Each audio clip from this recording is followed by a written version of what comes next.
Bom dia, pessoal. O tema de hoje é: de fato, o Espírito de Deus habita em nós?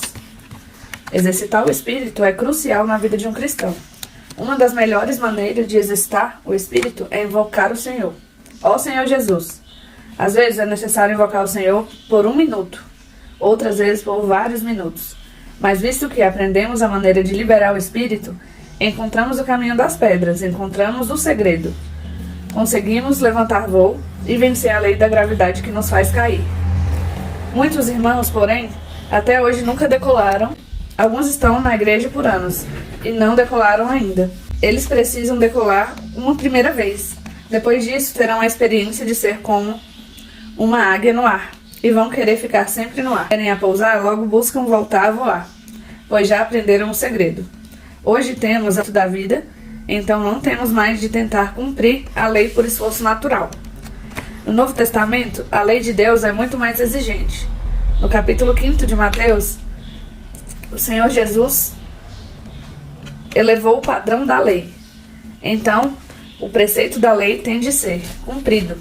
E o versículo 4 do capítulo 8 de Romanos fala que Deus condenou o pecado na carne para que o preceito da lei se cumprisse em nós.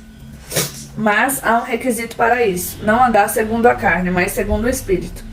Os justos requisitos da lei, a cobrança da lei e o preceito da lei podem ser cumpridos em nós quando não andamos segundo a carne, mas segundo o Espírito. Aqui está o grande segredo. Quando andamos segundo a carne, podemos até querer fazer o bem, mas é por nós mesmos. Sem Deus, sem o Espírito. Isso é fracasso, é derrota certa. Dessa maneira não decolamos, porém se andamos segundo o Espírito, o preceito da lei, sem esforço nenhum, de maneira espontânea e automática, se realiza, sem que notemos. Assim como a águia voa simplesmente porque tem a vida de águia, e isso é um princípio natural, temos a lei do Espírito da vida em nós, e se andarmos segundo o Espírito, toda a lei cumpre-se em nós sem nenhum esforço.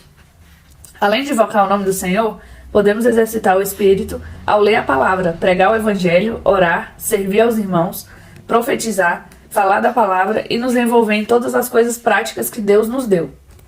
No versículo 6 do capítulo 8 de Romanos, Paulo fala de o pendor da carne dar para a morte e o pendor do Espírito dar para a vida e paz. A palavra pendor, em grego, é mente.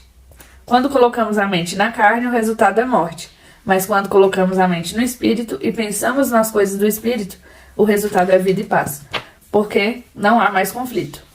Nesse momento, nosso velho eu simplesmente morre e deixa de tentar praticar a palavra de Deus e cumprir a sua lei. Desse modo, espontaneamente, cumprimos a palavra de Deus, fazemos a sua vontade e nos sentimos muito bem. O versículo 9 diz: Vós, porém, não estás na carne, mas no Espírito, se de fato o Espírito de Deus habita em vós. E se alguém não tem o Espírito de Cristo, esse tal não é dele. Todo o capítulo 8 de Romanos fala do Deus triuno, dispensando-se a nós como vida. Somos esse homem complicado, com o pecado em nossos membros, e por causa da queda, as 3 partes do nosso ser precisam ser restauradas. Temos o Espírito que já foi salvo quando cremos no Senhor. Temos a alma, com mente, emoção e vontade, que precisa ser transformada.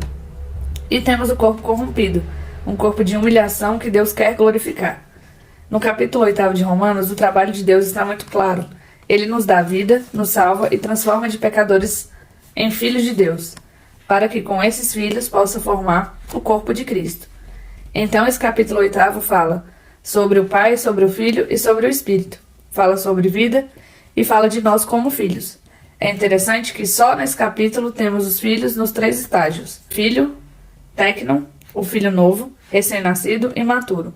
O filho uios, que é o filho mais crescido e maduro, e também o filho herdeiro, já totalmente maduro e pronto para tomar posse da herança do Pai. A seguir, no capítulo 12, Paulo fala do corpo de Cristo, que é o que Deus quer, a igreja. Vós, porém, não estáis na carne, mas no Espírito.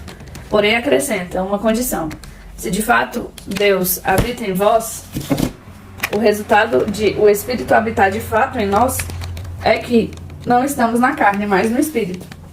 Às vezes nos encontramos na carne, então quer dizer que o Espírito não habita de fato em nós.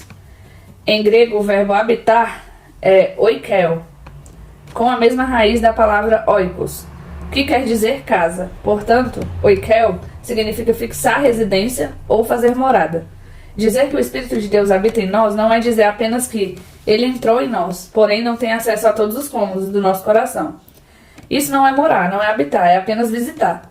Habitar quer dizer que ele habita em todos os cômodos, por isso é que temos a expressão de fato. Nossa responsabilidade para que a lei do Espírito da vida possa entrar em ação é permitir que Deus ocupe todas as partes de nosso ser. Você pode dizer, Deus habita em mim, mas apenas como convidado. Quando alguém é hospedado por uma família, só tem acesso à sala e ao quarto e ao banheiro, os anfitriões também podem estipular que ele tem acesso à cozinha, mas talvez não à geladeira. O acesso dessa pessoa é limitado, pois ela não habita naquela casa. É apenas um hóspede. Que Cristo está em você? Ele é convidado ou ele realmente habita em você? Se ele de fato habita em nós, podemos dizer, eu não estou na carne, mas no Espírito. Com certeza, quando cremos no Senhor Jesus, ele entrou em nosso espírito e o ocupou completamente. Assim, nosso espírito é vida por causa da justiça. O que ele quer agora é ocupar todas as partes de nossa alma. Ele quer entrar no cômodo que se chama mente, no que se chama emoção e no que se chama vontade. Desse modo, ele quer salvar a nossa alma. Por fim, quando voltar, ele entrará na cobertura, que é o nosso corpo. Aleluia, pela plena salvação que Deus realiza em nós. E a pergunta de hoje é: quando poderemos dizer que de fato o Espírito de Deus habita em nós?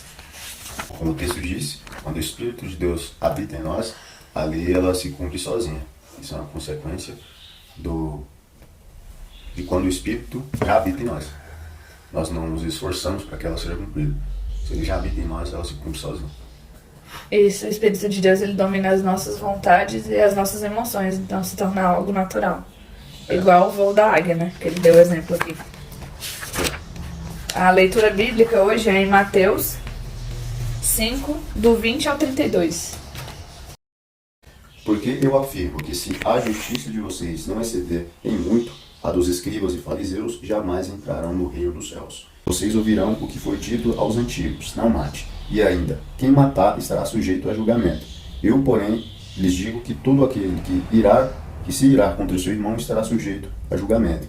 E quem sujeitar o seu irmão também estará sujeito a julgamento no tribunal. E quem o chamar de tolo estará sujeito ao inferno de fogo. Portanto, se você estiver fazendo a sua oferta no altar e lá se lembrar de que seu irmão tem alguma coisa contra você, deixe diante do altar a sua oferta e vá primeiro reconciliar-se com seu irmão.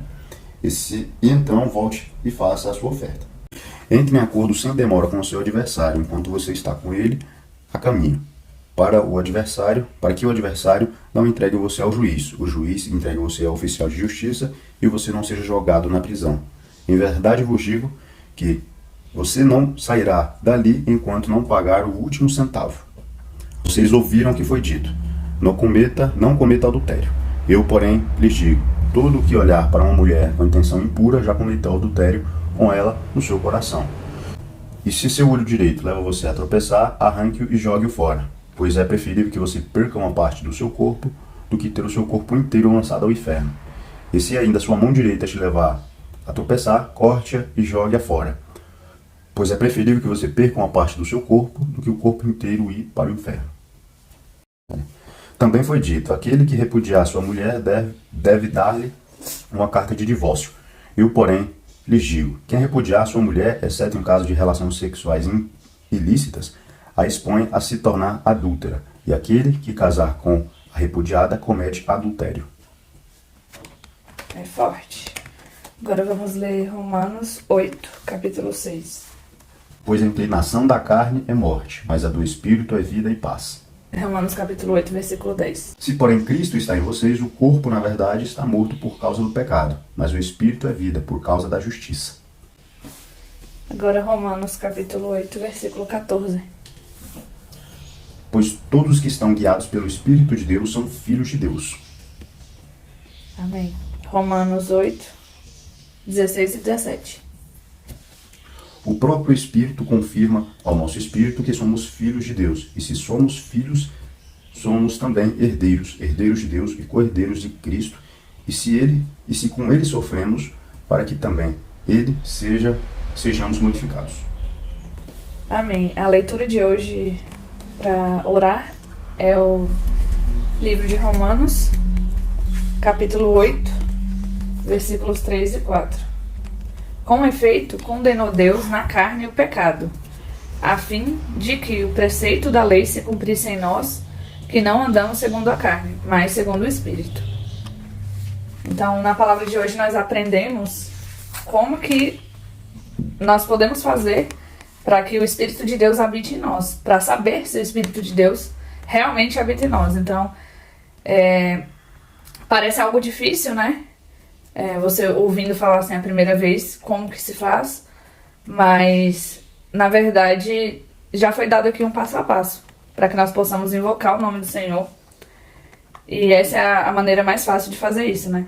Então, Deus nos deu essa possibilidade para que a gente possa andar segundo o Espírito, e não segundo a carne, como antes.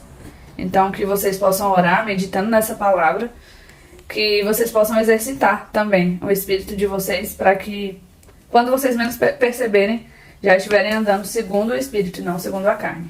Amém? Então, um ótimo dia para cada um de vocês, e amanhã nós estaremos juntos novamente.